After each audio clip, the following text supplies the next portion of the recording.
If you've been trying to lose weight and you've been following all the standard recommendations and it's still not really moving in the direction that you'd like it to be, or maybe you've lost the weight and then you gained it back way too easily, it's maybe not your fault. There's some things that I find that a lot of the mainstream nutrition and health gurus are not talking about, and these things need to be focused on more in the body. So that's what this discussion is going to be about. It's going to be about different hormones and different things that we need to be putting a little bit more attention on, because if these things are dialed in, your weight loss journey is going to be that much easier. Let's get into it.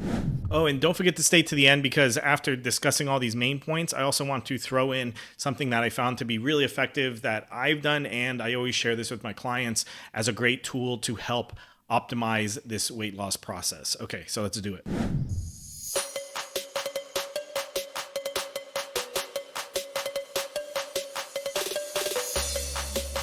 What's going on? My name's Andy J, and I'm here to help millennial men feel our best. Welcome to the Brotherhood.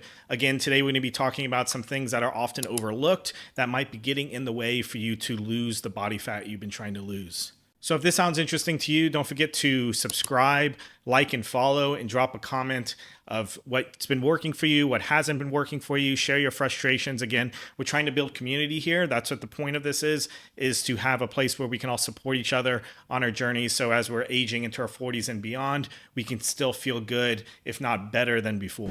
Today, I'm going to be talking about 8 tips. These are going to be some kind of rapid fire tips that are maybe things to look at and take a checklist here of what could be possibly getting in your way in your fat loss journey. I guess before I get into this, the standard recommendations is make sure you're in a calorie deficit. That I do agree with, but there's more nuance to this. And so I think I actually made other videos on calorie deficits and counting your macros and all that. And maybe I'll link it towards the end of this video. But today we're going to be talking about other things that are often overlooked. So the first one is going to be about actually looking at your thyroid. The easiest way to do this is simply do a TSH thyroid test. They're very cheap. You can do it yourself. In fact, maybe I'll put a link in the description below. If you're in the US, you could probably order it yourself without even having to go to a doctor. I don't want to give an exact price, but I've seen them. They're always, generally speaking, under $100 for sure for a test like this. And then the idea is whatever your TSH number is, the higher it is, the more your thyroid's having to work overtime. So the goal is basically you want to be lowering your TSH number over time. And that's a good indication that you're going to be increasing your metabolism, and that's also going to be helping your hormones. It's going to be boosting your testosterone. There's a lot of good things about lowering that TSH number. Another factor is kind of a harsh reality, but I don't think it's that important, and you can kind of take it with a grain of salt, is understanding that some people just genetically are predisposed to gain body weight a little bit easier than others. I don't think it's a death sentence. I think that honestly, our genetics don't play as large of a role as some people like to make it out to seem, but it is a factor to consider when you're trying to do an assessment of what might be standing in your way for why it's a little bit more challenging. But I can tell you that no matter what your genetics are, you can lose body fat. It's just a matter of getting these other things in the checks and balances. And once you're able to balance out the hormone pathways and all of that and decrease your stress load, get the minerals up, these types of things, the genetics play less and less of a part in this. Which leads me into the next part, which is stress. So stress is another factor that often gets in people's way. A lot of diets out there actually are propagated from stress. So you're basically putting your body into a stressful state, which forces the body to lose body fat. But then that also forces you to yo-yo back that much easier. It slows down your metabolism. So this connects back to the thyroid piece I talked about at the beginning of the video. So you want to be aware of how you're dealing with your stress, maybe implementing some sort of meditation or mindfulness practice, some other types of stress reduction practices. If this seems like something that's interesting to you guys, I can make some other videos because I have a bunch of different tools as far as ways you can minimize the amount of stress in your life or be just aware of things that might be taking away some of your energy and causing more stress. So it's just something, again, to do an assessment of, or just kind of be self-aware of, because this could be getting in your way. Because if you are stressed, if you're underslept, things of that nature, it's going to be very, very difficult to lose that weight. Another issue is, and this kind of does connect to a genetic predisposition as well, as I was talking about with genetics, but it's something, again, to be aware of, is our dopamine. So dopamine is a neurotransmitter we produce in our brain. It's typically connected to our reward system. So people that typically are chronically low in dopamine or produce low dopamine often are more prone to overeat. They're more prone to binge drink. They're more prone to do things that maybe are not the most advantageous for our health. So this is something to be aware of. People that have tendencies to be like ADHD tend to be lower in dopamine. So there's a lot of people that are lower in dopamine, but regular exercise, healthy habits, getting off your phone, these things will help boost your dopamine.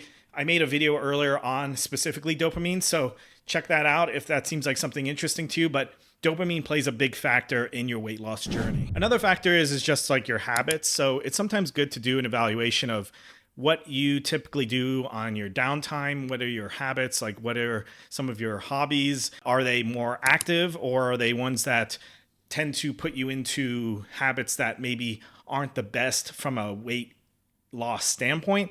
And, so this is a little nuanced, but it's just something to be self-aware of. So I just want to throw this on the list. It's kind of like, again, doing an assessment of what's going on in your life. Are there things that are sort of taking or making it difficult for you to lose the weight that much easier? So do an assessment there. Just basically trying to create some self-awareness around that. Another topic is basically hormone imbalances. So I talked about thyroid specifically because it's one of the biggest ones, but insulin, estrogen, leptin, these are all hormones that all directly, additionally, testosterone, like the sex hormones, they all play some role in how you are managing your body weight. So one of the things that's kind of interesting is as you lower your body fat percentage, you're lowering the amount of estrogen output that your body produces.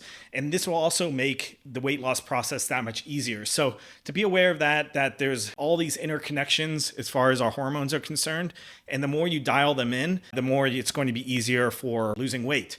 I have a lot of other videos I'll be producing and putting out on specifically things we can do to optimize our hormones. But again, I'm talking broadly here to just get some self-awareness around this topic so you don't have to feel like it's kind of a lost cause. There's things that we can go after and that we can kind of focus on to help better optimize and get us into the right direction as far as weight loss.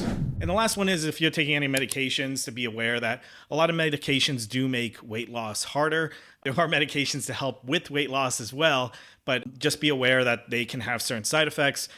The main thing is just talk to your doctor, get all the information you can so you can weigh out the pros and the cons and make the right decision. If that medication needs to be used, that you can balance it with other things, other supplements, other lifestyle habits to minimize any of the harm or the additional stress it's putting on your system to make your weight loss journey that much harder. So the bonus tip, and something that I recommend to all my clients and to anyone else that is trying to lose body fat, is to experiment with punctuated fasts. And I know it's becoming more and more popular, but it was something I shifted away from. And the more I start to study it deeper, the more I start to really see the benefits of it. But it needs to be done in a very calculated way. I don't think long duration fasts, like multiple day fasts, are necessary, but something around like 36-hour fasts or 24 to 36-hour fasts are worth experimenting with. A 24-hour fast, you could go from breakfast to breakfast the next day. Those tend to be a lot easier. And then in between, make sure you're getting enough salt and minerals, and you shouldn't have any headaches, or really shouldn't even feel that much of an energy dip if you do things like that. So that can be really effective. As far as like a bonus tip to help, not only it tends to kind of create more sensitivity around your hormones, but it can maximize your weight loss journey a little bit faster. You're also obviously putting yourself in a calorie deficit, so it helps that much more. So I hope they found that useful. I want to make some more videos on ways we can maximize and improve our weight loss journey. I want to talk about things like reverse dieting and other ways we can maximize our hormones. Let me know in the comments if this sounds interesting to you, if there's any other topics specifically you'd like me to spend more time and do some research on and kind of give my opinion on. Also, don't forget to like and follow if you haven't done so already. And I think that's it for now. Let me know if you have any questions. Again, thanks so much for following, for being part of this community. And we're going to keep putting out great videos to help support you as we continually age into our 40s and beyond and feel our best. So hope you're having a fantastic day, and I will talk to you soon.